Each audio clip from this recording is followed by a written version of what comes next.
AI atau Artificial Intelligence merupakan topik yang sangat eksotis untuk kita bicarakan karena kehadiran AI di masa sekarang itu sama seperti kehadiran mesin diesel di tahun 1800-an, sama seperti kehadiran komputer rumahan di tahun 1900-an, dan sama seperti kehadiran internet di tahun 2000-an. Dimana seperti yang kita tahu bahwa setiap kali ada teknologi yang revolusioner, itu akan selalu ada problem awal yang muncul sebagai bentuk penyesuaian terhadap teknologi yang baru. Jadi apa sih sebenarnya AI itu? AI itu adalah sama seperti software yang kita kenal sekarang, tapi bedanya AI itu punya kemampuan untuk menganalisis data dan bisa mengambil keputusan. Jadi AI selalu diisi dengan basic data yang diisi oleh pengembangnya, kemudian dia bisa menganalisis dari data tersebut sesuai dengan apa yang dimau oleh penggunanya, dan dia bisa juga mengambil keputusan. Beda dengan software yang kita kenal sekarang itu cuma bisa menghitung, dan kalau kita mau sesuatu kita harus mengklik secara spesifik.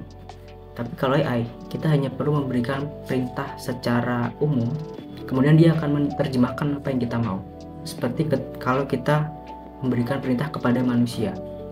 Dan karena kemampuan dia untuk menganalisis data ini, AI juga punya kemampuan untuk mengajari dirinya sendiri. Jadi AI punya AI self-learning. AI self-learning itu basically sama seperti manusia ketika mempelajari hal yang baru ya. Kita melakukan simulasi secara berulang-ulang sampai kita bisa. Bedanya adalah AI bisa melakukan simulasi tersebut ribuan kali lebih cepat dari manusia. Dan pertama kali AI yang melakukan ini adalah AI bernama Deep Blue pada tahun 96. Jadi Deep Blue ini buatan dari software IBM. Dia pertama kali AI yang bisa mengalahkan juara dunia catur pada saat itu. Dan berkat pertandingan ini, sentimen para investor itu jadi mengarah semuanya kepada AI. Jadi investor mulai untuk menghambur-hamburkan uangnya untuk pengembangan AI. Jadi apa sebenarnya yang bisa dilakukan oleh AI di masa sekarang? Jadi AI yang kita kenal seperti ChatGPT, Sora AI, Gemini, bahkan Tesla, itu sebenarnya basicnya adalah dia mengolah data berupa teks. Kemudian dikembangkan lagi jadi dia mengolah data berupa gambar dan suara.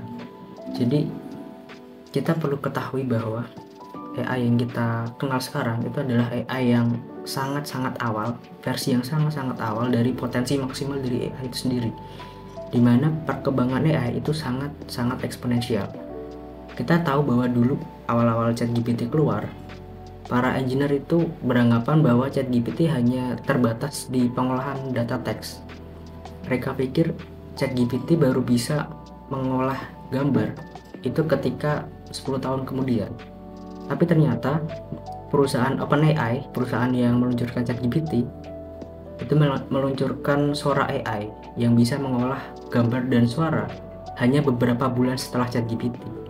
Jadi perkembangan AI itu sangat-sangat eksponensial. Bahkan ada sebuah penelitian mengatakan bahwa di tahun 2045 AI itu akan mencapai singularity. Singularity itu adalah kondisi di mana ketika kecerdasan manusia di seluruh dunia digabungkan jadi satu, tapi dia akan kalah hanya dengan satu AI. Itulah singularity. Lalu masa depan AI itu seperti apa? Untuk kita tahu bagaimana masa depan AI, kita perlu melihat beberapa proyek yang sudah ada sekarang. Contohnya di bidang transportasi, ada Tesla. Tesla adalah sebuah mobil yang dilengkapi kemampuan untuk self-driving. Jadi mobil ini bisa nyetir sendiri tanpa perlu seorang supir manusia. Dan di masa depan akan sangat memungkinkan bahwa mobil yang punya AI itu akan jauh lebih aman daripada mobil yang disetir oleh manusia. Karena AI dia punya kecerdasan yang lebih tinggi dari manusia. AI bisa mempelajari, bisa memahami rambu lalu lintas dengan lebih baik. AI bisa memahami kondisi jalan lebih baik, dan AI tidak dipengaruhi oleh emosi. Jadi kalau sopir dia menyetir mobil di jalan, itu akan banyak sekali hal yang membuat dia emosi di jalan, dan mungkin dia bisa melakukan hal-hal yang tidak semestinya berdasarkan emosinya dia. Dan hal ini tidak dimiliki oleh AI. Jadi AI akan jadi jauh lebih aman dipakai daripada supir manusia. Kemudian ada juga proyek AI di bidang medis, yaitu ada IBM Watson. Jadi IBM Watson ini adalah sebuah AI yang dipakai untuk membantu dokter menganalisa penyakit pasien, dan juga AI ini akan menyusun langkah-langkah untuk penyembuhan pasien, dimana masa depan nanti mungkin saja bahwa AI ini akan melakukan operasi bedah seperti yang dilakukan oleh dokter-dokter bedah profesional. Dan berikutnya ada di bidang perdagangan. Jadi kita tahu bahwa Amazon, Netflix, Alibaba itu mereka menggunakan AI untuk memprediksi perilaku konsumennya. Jadi dengan begitu dia bisa meluncurkan strategi-strategi promosi yang sangat-sangat tepat sasaran. Dan beberapa waktu lalu saya juga membaca tentang sebuah project di kripto, namanya adalah Numer AI. Jadi project ini menggunakan AI untuk memprediksi arah pergerakan stock market. Jadi mungkin saja di masa depan nanti kalau kita berbelanja, kita tidak akan bertemu dengan pelayan toko, kita tidak akan bertemu dengan customer service. Kita hanya bertemu dengan robot, dan robot akan memberikan rekomendasi yang sangat akurat sesuai dengan kebiasaan kita berbelanja. Dan yang paling dekat dengan mahasiswa teknik industri tentu saja adalah manufaktur, di mana manufaktur pada saat ini sedang mengalami masalah, di mana mesin-mesin autonomous mereka dia bisa memproduksi dengan jumlah yang sangat besar tapi dalam variasi yang sedikit. Jadi ketika mereka perlu untuk memproduksi dalam variasi yang besar, mereka butuh tenaga manusia, dan ini bisa digantikan oleh AI, di mana AI ini bisa beradaptasi.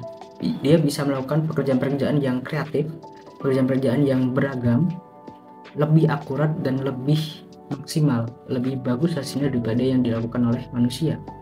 Lalu bagaimana masa depan pekerjaan kita terutama di era berdampingan dengan AI ini? Jadi di masa depan nanti, di masa AI, akan ada pekerjaan yang hilang, akan ada pekerjaan yang terbantu oleh AI, dan akan ada sektor pekerjaan baru.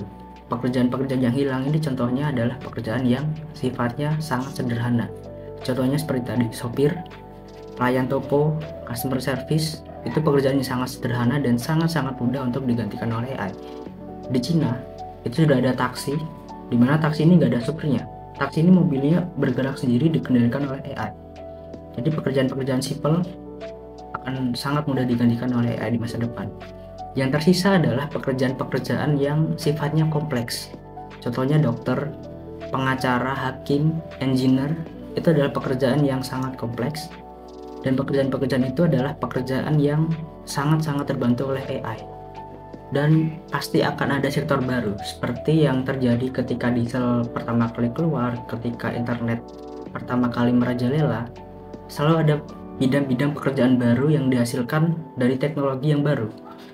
Jadi kalau menurut saya di era AI nanti, pekerjaan yang baru itu adalah pekerjaan-pekerjaan yang berhubungan dengan pembuatan, pengembangan, dan pengendalian artificial intelligence. Jadi ketika AI itu sangat dibutuhkan oleh masyarakat, permintaan AI jadi sangat meningkat, akan banyak sektor-sektor bisnis yang menyediakan layanan AI untuk para konsumen. Nah, di situlah sektor-sektor yang baru mulai bermunculan. Lalu bagaimana kita nanti bisa survive di masa ketika AI ini mendominasi kehidupan kita? Pertama, kita harus melihat data sejarah bahwa setiap kali ada teknologi baru muncul, itu pasti akan ada masa penyesuaian yang cukup sakit untuk kita lalui ya. Ketika diesel pertama kali muncul, banyak buruh yang dipecat. Ketika pertama kali komputer mulai marak, banyak karyawan-karyawan kantor yang dipecat. Bahkan kita baru saja melalui masa di mana transisi dari pasar tradisional menuju ke pasar online. Jadi kalau kita pergi ke pasar tradisional sekarang, itu pasarnya udah sepi. Dan di masa AI ini, hal yang serupa juga akan terjadi. Pasti akan ada banyak sekali penyesuaian-penyesuaian, akan banyak pengangguran, banyak pemecatan. Tapi kita harus tahu bahwa hal ini cuma sementara. Karena masyarakat selalu menemukan cara untuk beradaptasi. Akan selalu ada penyesuaian-penyesuaian baru sesuai dengan teknologi baru yang sedang diluncurkan. Lalu selanjutnya adalah mulai fokus untuk mempelajari pekerjaan-pekerjaan yang sifatnya sangat-sangat kompleks. Contohnya dokter, engineer, pengacara, hakim, peneliti, dan sebagainya. Pekerjaan-pekerjaan ini, pekerjaan-pekerjaan yang sangat-sangat kompleks ini tidak akan mungkin digantikan oleh AI. Justru pekerjaan ini adalah pekerjaan yang sangat-sangat terbantu oleh AI. Dan tentu dengan konsekuensi bahwa persaingan dan bare minimum yang diminta pasti akan jauh lebih tinggi daripada masa sebelum adanya AI. Tapi kita perlu fokus untuk menyiapkan ini secepat mungkin, karena pekerjaan-pekerjaan seperti ini semakin lama kita berkecimpung di dalamnya, itu akan mempengaruhi perspektif dari calon konsumen. Contohnya, dokter yang baru lulus universitas dengan dokter yang sudah praktik selama 10 tahun pasti akan punya pandangan yang berbeda di mata pasiennya, dan juga akan punya pandangan yang berbeda di mata rumah sakit. Jadi memulai lebih cepat lebih baik. Kalau bisa detik ini kita mulai untuk pelajari skill-skill yang sifatnya sangat kompleks untuk mendukung kita di masa depan. Selain itu kita juga harus punya mindset bahwa AI ini adalah alat. AI ini bukan pesaing kita, AI ini bukan musuh kita. Jadi AI ini kita jangan pernah berpikir untuk menyaingi AI, karena nggak akan pernah bisa. Sama seperti ketika motor itu ditemukan, kita jangan pernah berpikir untuk berlari lebih cepat dari motor, nggak akan pernah bisa. Jadi kita harus berpikir bahwa AI ini adalah alat, AI ini adalah sesuatu yang harus kita eksploitasi, yang harus kita gunakan semaksimal mungkin untuk mendukung pekerjaan kita. Dan tentu saja kita perlu skill-skill untuk menguasai AI. Skill yang paling dasar untuk menguasai AI itu namanya adalah prompt. Prompt ini adalah barisan kata-kata yang kita pakai untuk memerintah sebuah AI, di mana setiap AI memiliki gaya bahasanya masing-masing. Jadi mempelajari prompt pada masa saat ini itu akan sangat-sangat membantu kita, karena kita akan semakin ahli dalam menggunakan AI, dan kita juga akan bersaing dengan orang-orang lain yang juga menggunakan AI. Jadi di masa AI nanti, pemenangnya adalah dia yang bisa menggunakan AI lebih hebat daripada orang lain. Jadi untuk kita bisa survive di masa AI nanti, sebetulnya kita cuma perlu sebuah combo, yaitu adalah skill yang kompleks kita kumpulkan dengan penggunaan AI. Jadi kita harus mempelajari skill-skill yang sangat kompleks, nanti kita akan gabungkan dengan AI, atau kita mencoba untuk ke sektor baru, yaitu sektor pengembangan, pembuatan, dan juga pengendalian AI, di mana semua cara-cara ini tidak akan pernah bisa kita lakukan kalau kita tidak memiliki pendidikan yang tinggi.